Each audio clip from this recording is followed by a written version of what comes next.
everyone, and welcome to the next episode of Talking Acquisition. This is the weekly high-energy, informative, and slightly opinionated view on all things acquisition, procurement, and government contracting related. This is the place where the contracting community, the acquisition community, and our industry partners can connect, talk, listen, and learn from each other.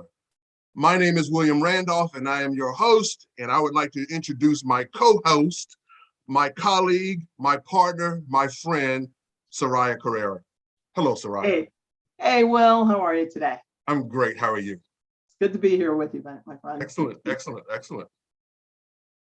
So it's that time of the show where we make sure we lay out our disclaimer, if you will. So are you ready? All right, I'm ready to go. All right. All right, so for our disclaimer, our podcast shares information and views on a variety of topics that impact the federal acquisition community. Our goal is to provide thought leadership and perspective, not to criticize, judge, or render political opinions, although a few of those might slip out. We provide this free service because we are former federal acquisition professionals and leaders. We believe that the creativity, innovation, and effectiveness of our community is unleashed when we share knowledge, information, and learning. We hope you enjoy our podcast, and we welcome the views and comments of our colleagues across the private and public sectors. By the way, I want to say a big thank you to many of our colleagues out there who reached out after our first podcast to thank us for the podcast, to encourage us, and to provide a few topics of conversation. Well, why don't you introduce this week's topic? All right. And I also want to say thank you very much. It was an amazing launch, if you will. So when we talked earlier, you had something that was on your mind. You had an idea, and I was like, hey, what should we talk about next? And something came just like that. I think it has, meaning for you. So you want to talk about what that is, and then let's just dive in. Sure. So I want to talk about the purpose of federal government procurement, because all too often what I found is people don't really understand why the procurement process works the way it does, why it's structured the way it does, why the federal acquisition regulations are written the way they are. And I thought you raised an interesting point when we were very quickly talking about this topic about the federal acquisition regulations. You want to give the big surprise? Yes. So I often in my career have heard people quote scripture and verse of FAR language and, of various, all of the other supplements, if you will. But the one that I rarely heard, and which is the most important, is the statement of guiding principles for the federal acquisition system. FAR Part 1.102. Okay, it lays it out in very clear, crisp language. It lays out why do we do this thing called the federal acquisition system, and it has some motivations and incentives in there. But the biggest piece of it gives us the broad, where I call the golden statement that basically says, hey, if someone had said don't do it, okay, and someone locally has said, hey, you're trying to do the right things for the government, you have mission in mind, and someone locally has said, it may be authorized, but we're not going to do that, then it's open. Let's talk about it. We can take our talents and deploy against them. It doesn't say we have to do it, but it's open. It's in the art of the possible. That's the piece I love about the framework, is that it gives you all the latitude. We really have all the latitude we need to get going in terms of the purpose of government procurement. Well, and that was one of the basic tenets from which we stood up our Procurement Innovation Lab over at DHS. And in fact, if you look at their handbooks, the guides that they use to teach and the discussions that we often have, it is about the federal acquisition regulation is encouraging innovation. It does encourage seeking new ways, better ways to do things. It doesn't stop you from doing that. Certainly, there are rules and regulations, and the purpose of federal government procurement is really to protect the companies, the government, and to protect the taxpayer dollar. It's to ensure that we are properly using those taxpayer dollars when we go out to buy the goods and services that the government needs. And we do buy based on need. It's not like we're just writing blank checks. In fact, I say that because I've been at many conferences where, companies who don't really know the federal government, or sometimes just because they're being clever, they go, hey, are you going to write me a check? I'm like, no, it doesn't work that way. It doesn't work that way, but you're welcome to bid on the process. But the whole process was structured to create transparency, to promote that opportunity for fairness and competitiveness in the process. Sole source is by exception. The language is exception, right? If you go back and read FAR Part 6, I think it is, right? I got that right, because you're quoting FAR, actually.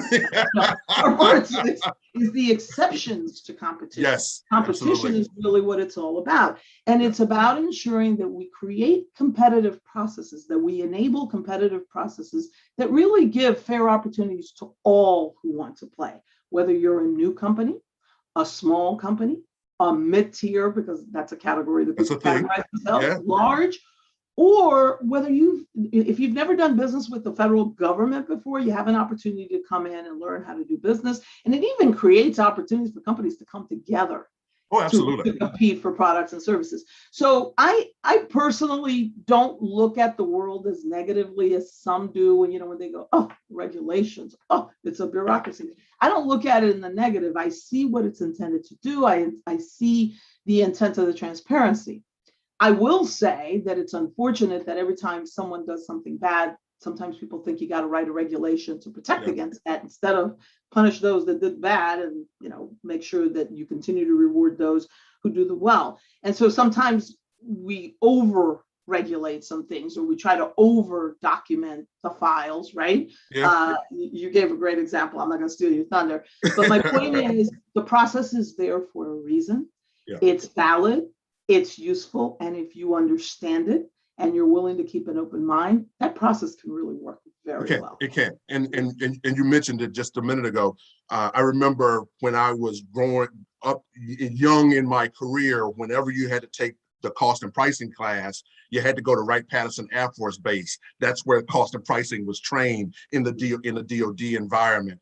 And in the museum at Wright-Patterson, they have a copy of the Wright brothers contract for 22 flying machines for the Department of War. And that contract was 1 page long. It was about a legal size page, but it was 1 page long for 22, however rudimentary aircraft, at the time. And now I think about it is that, you buy copy paper or boots or something very simple, and it's a 50-page procurement, and it's or the solicitation terms and conditions. And I often have said and thought about it from a context of all of those terms and conditions that you see, all of the clauses and provisions that we see in solicitations. Those are attempts to combat something that happened previously that was like, okay, we don't want that to happen again. So we're going to build a clause, we're going to build a provision that says something else may happen, but that thing is not going to happen again. So the FAR is really chock full of reactions to things that have gone horribly wrong in the past that we're saying, okay, let's write some language. I just always am I'm concerned that too much burden is falling on contracting officers, and that they're being the gatekeepers of things that are loosely associated with procurement. Oh, I 100% agree. If you look at a lot of the terms and conditions that are contained in our contracts, they have very little to do with the buy and have a lot to do with labor laws or environmental regulations. Policy objectives. And those, exactly, they're policy initiatives. And so, and that's a comment that I've often made about the contracting officer, that over the years, the volume of transactions and even the dollar value of what we spend hasn't really gone up dramatically. If you really look at the budgets from year to year, they really haven't changed dramatically, but what has changed is the responsibility of the CO. We put a much greater burden on our contracting officers. And so sometimes when you're pitching for getting additional resources, for adding personnel to your rosters, especially those of us in the procurement business, senior procurement executives, you get pushback because people want to look at the numbers only. And I'm Absolutely. going, no, no, no. But what you're not realizing is the productivity level of the CO has changed dramatically. Yes. It used to be that you could, I mean, I can remember a time when I probably processed a good, I don't know, 15, 20 requisitions a month without batting an eyelash, Yeah. right? You could just get it done because you could crank them out. You can't do that now. Those Because days you are got to done. administer the contract, right? Yeah. You got to talk about, the Yeah. stages that we go through, whether it's planning, solicitation, evaluation, award, or post-award, which, by the Yes. way, has become increasingly more important. People are finally figuring out, Yeah. great, Yeah. you wrote a beautiful contract. Now you got to manage the damn thing. And you Absolutely. got to deliver, right? You got to Yeah. go land, you got to build the plane so you can go land the plane, right? Yeah. And so, so it's one of the things that I always think about is the burden that we're putting on our contracting officers, because we are, putting in place regulations to cover all these other facets that are extremely important, that we should be paying attention to, but it is a burden we're adding. And that doesn't mean that some of the other agencies don't engage with us. Of course, there's a labor department that you can take compliance issues to. There's small business administration that you can take small business issues to. Not saying that they're not there, but I'm saying there's an extra added burden on the contracting officer, and that burden continues to expand. Agreed. Take a look right now, just right now with President Biden, and it's not unique to him. We have a bunch of executive orders that impact procurement. Sure. Whether it's the Build It in America by American people, I'm probably not saying the title correctly, but anyway, it's built, it's basically Buy American on steroids, right? Making sure that we're buying American and that we're building it here using our American talents here. Whether it's the diversity one and serving businesses in underserved communities. Very important topics. I do not disagree with any of that. But it does put an additional burden on the contracting officers. And, the interesting thing is that when these things come out, we have a tendency to train the procurement or the acquisition professional. We sometimes forget to train everybody else that's affected by it. They have to touch it. Yeah, like agreed. Folks, right? Yeah, agreed. So, I did a little research right before we started, and there were 72 executive orders, 72. And of those, someone had done some analysis. Found an article, someone had done some analysis, and 24 of them, roughly 1/3 of them, had a direct touch that they would be implemented in some fashion through the acquiring of goods and services in the federal acquisition service. So 1/3 of them, literally 1/3 of them, there's going to be a mechanisms, either contracting officers, programs, cost, the acquisition system is going to be involved in either ensuring that it occurs, one, so actionable, or two, having the checks and balances, kind of the quality assurance on the other hand, on side, to ensure that it was done upstream somewhere. And those are 24 things that a busy set of contracting officers, contract specialists, and acquisition community, which was already busy.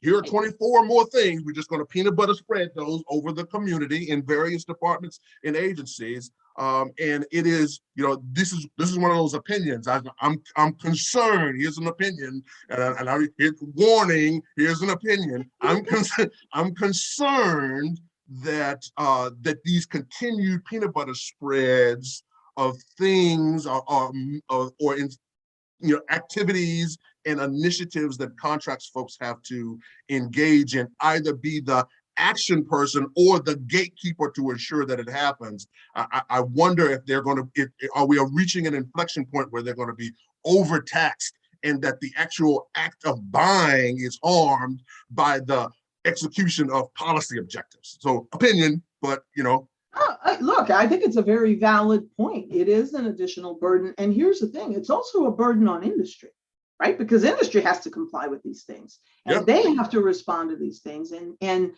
if a CO forgets to include something, industry needs to go raise a hand, because they also have to comply. These are the laws of our country. These are the regulations that govern our processes. So I'm with you. I share your concern. One of the things that I think is extremely important, I know we're going to talk in a future podcast about our acquisition workforce, which is a topic that is very near and dear to our hearts as former leaders in this profession. And I got to tell you, every day, that's what I think about. I think about the acquisition workforce.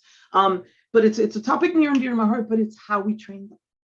how we train them. You can't send somebody to a 1-week class, lay out all this stuff, and then go, hey, go back to your desk and remember that. Sure. I think you gotta design the training system to provide that, what I call just-in-time training, that ability to hit you with like a 1-hour training on here's what you got to do. In fact, we started doing a lot of that when I was at DHS. I really pushed hard on things like learning, what we call them learning cafes, webinars, and those kinds of things where we just provided like on the spot, just in time training, a quick 1-hour session on the Buy American Act. You know, Buy American, the new executive order is, I'm not going to say it's the same, it's similar to something that was done under the previous administration, because there was a push in the previous administration. Absolutely. On Buy American. I don't know if you remember that, about compliance, raising the threshold of content, et cetera. And even the price factor got raised under the previous. They implemented it like in January of this year, but there was an executive order on that. And when that came out, I sat down with my team and we devised a quick 1-hour training with quick hit training materials to help our CEOs, because you're not going to remember everything. You're not. And some of these things are a little complicated. Some of these formulas are a little complicated when you talk about evaluating factors and adding price factors, et cetera. So I share your concern. Yeah, I have often believed that, I use this phrasing that some people want to be taught how to fish. Some people just want to fish. And then ultimately, there's a group of people that just want a fish sandwich. It's like, look, give me the thing I need to do the job. Exactly. So that's why I love the just-in-time concept. That's fish sandwich all day long. Look, I'm busy. I've got things to do. I know I have some obligations and some responsibilities. Give me the things I need to do to satisfy the obligation. So I think that's a really good strategy of just-in-time stuff. When the issue comes up, have something to address it right then. You can go back to your desk and do that and do the activity. And something that you can go back and refer to, right? Yes. That is there. It's available online these days, whether you have, cheat sheets or just a quick video that you could click on, or a webinar you could go back and refer to. I think it's extremely important. The other thing is heightening awareness for those who just want the fish sandwich.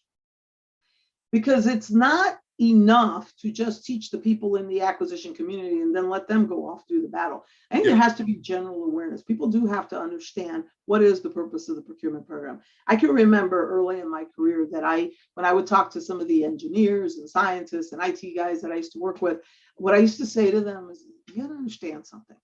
The process is designed to promote the socioeconomic programs and the policies of the administration.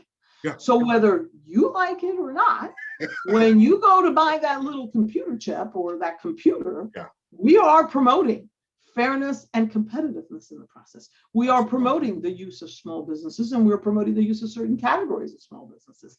And I used to have to try to help people understand that this process was really designed to support and protect the American taxpayer, the businesses that are out here that we work with, and promote fairness. Now, do some of the processes go a little bit too far? Well, I could start talking about protests, but I won't.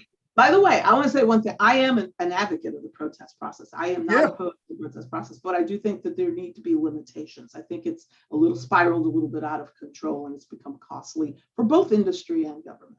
Yeah, I really want to pull that string a little bit, because when we were talking earlier, there was some real energy around that. I am a big believer in protest resiliency, that you can't control protests. They happen. That's a demand signal that's out of government's control, if you will. However, we can have increased levels of resiliency based on the strategies we use, the processes we use, the documentation that we do, and even the way our increased levels of communication. I've seen protests materialize and go horribly wrong just because the levels of communication between government and industry weren't there, or they were sub-optimized, and that the protest channel was the only channel people could use to force communication. So what are your thoughts around the, kind of what the role of protest and its level of goodness? Because I do think the process has some goodness in it.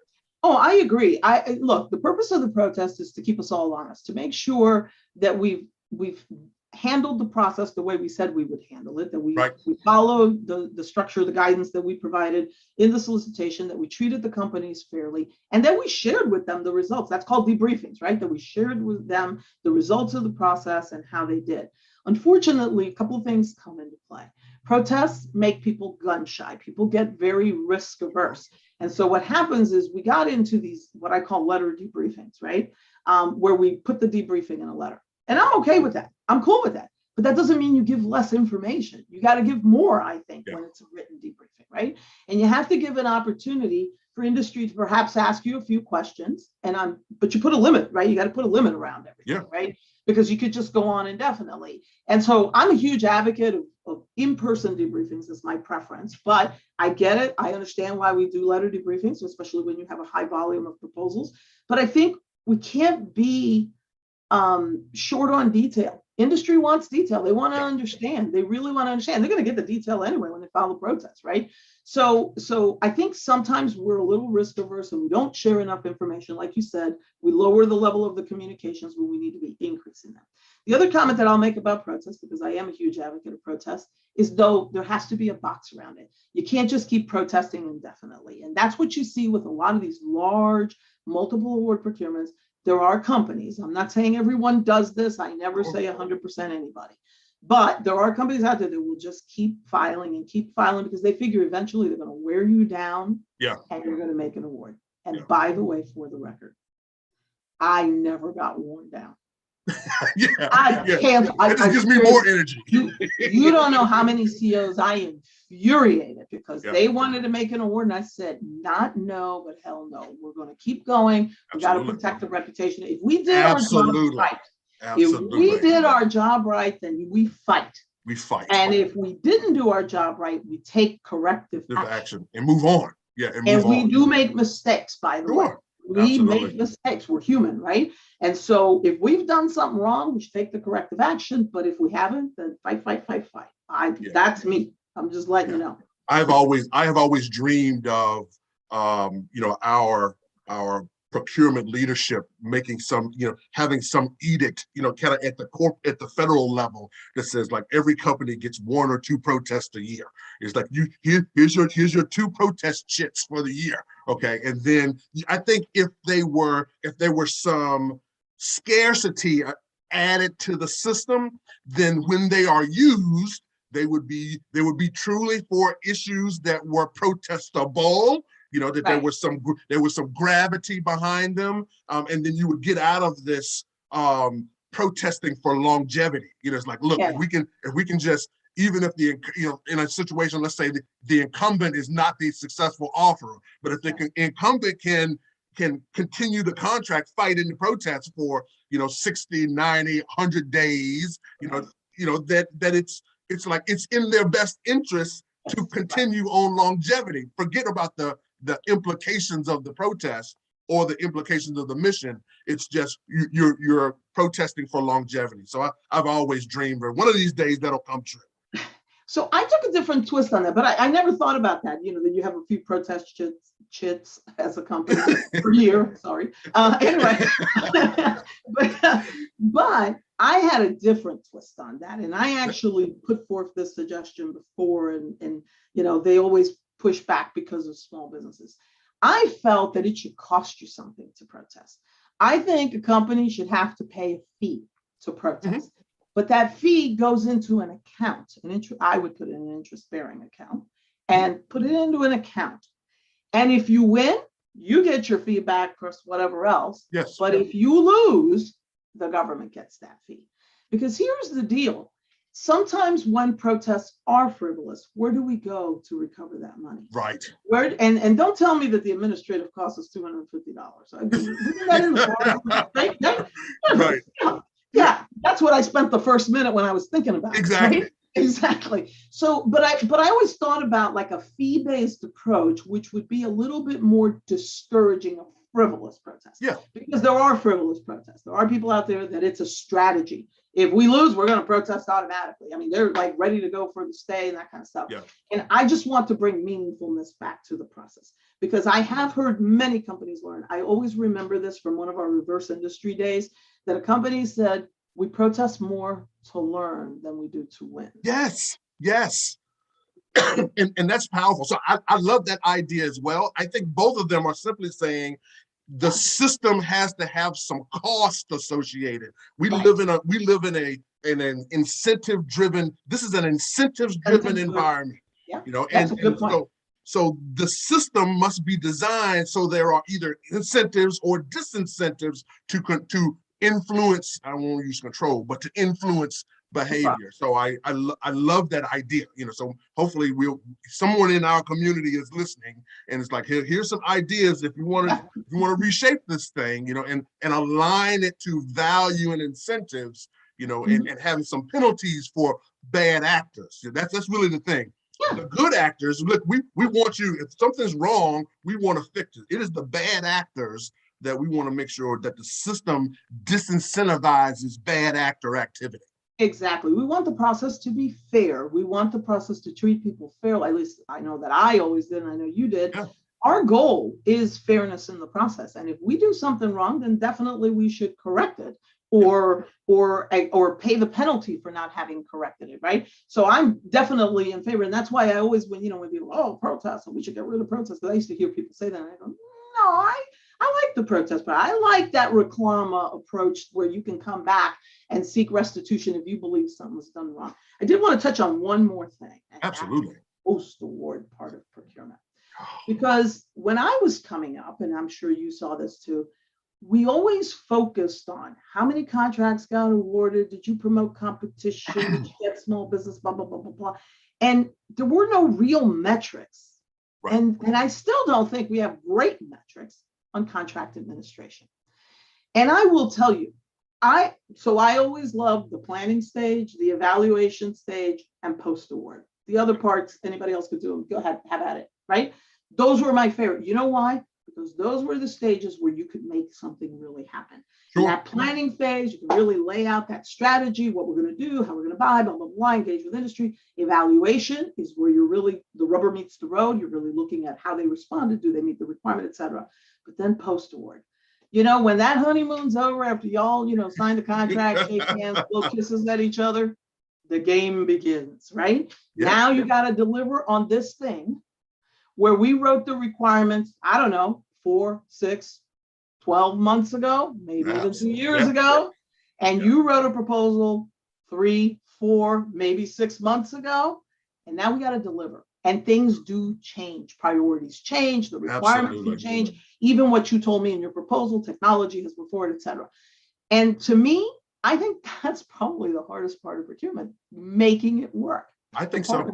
I think so. And Soraya, I believe that's where the government still has an opportunity to unlock additional value is in post-award, because I always thought about the pre-award stuff as the sexy stuff. That's where people get awards and certifications and notifications, and they get all of this rah-rah, and it's great, it's awesome. But when you stop to think about it, all of the pre-award activity is theoretical.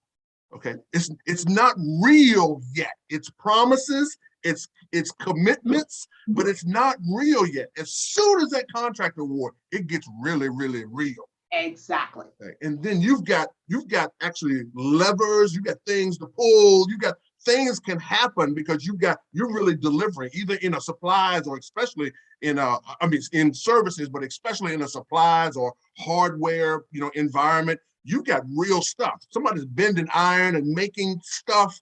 It's real there. So that's why I love that. I also have an affinity for that. May have been growing up in a systems acquisition environment. Exactly. You get a love. Well, you have to sit down.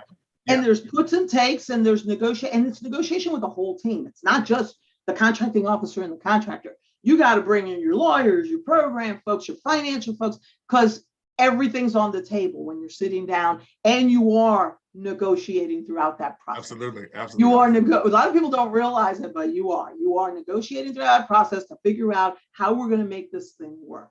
And I think that one of the things we need to do a better job of in the federal government, and God knows I struggled with this, and I know almost every leader in procurement struggles with this, is how do we measure the effectiveness? And everybody's going to say, well, measure the output. I hear that one, right? That sounds really good. That's a go-to.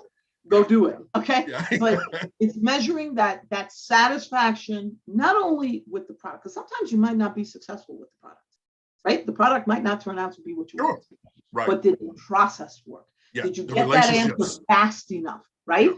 So, and did you learn enough so that when you go back out, now you know what you're Now going to you get. know.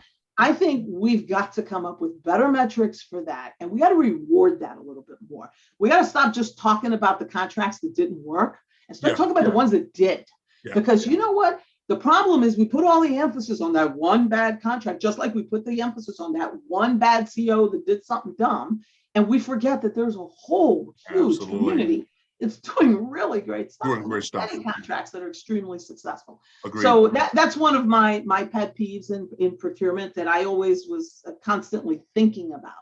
How do we promote that side of the business? Because I think that's hard. And what made me think about that was just the other day, I was talking to a colleague who just went through a pretty tough negotiation. And she joked around. She said, I channeled a lot of my inner Soraya because she used to preach about the negotiation. Yeah, good stuff. Yeah, I love it. Well, Soraya, as we always said, our greatest challenge in doing this is stopping, okay? Because I know we've got so much things we want to talk about, and we've hit on 2 or 3 things that I think will be future episodes going forward. As we always like to do, we want to leave with the nugget. It's like, let's get something actionable. So from a standpoint of the things that we've talked about, the purpose of government procurement, what's the nugget? What'd you like to leave our community with today? The process can be daunting, but the process is designed to promote fairness, transparency, and competition. And I want people to think about that. As you're working through the procurement process, always remember, we are the federal government of the United States, and we are here to represent the taxpayer. And yes, I'm saying we, because I still consider myself very much a part of the system. Absolutely. The system was not designed to be painful, but it was designed to work. It can be painful at times, but get through that pain, because believe you me, it's worth it when done right. Over to you. Awesome. Thank you. So my nugget is simply this: the system is designed to advance mission goals. Right. In the end, that's what it's intended to do. We have a lot of things that get spreaded on top of it: public policy objectives, things, motivations, incentives to adapt and change behavior. But in the end, we are here. The community is here. We are here to serve, and we serve in the advancement of the goals. Never take your eye off of the advancing of the goals. Okay. And with that, Soraya, another one in the books.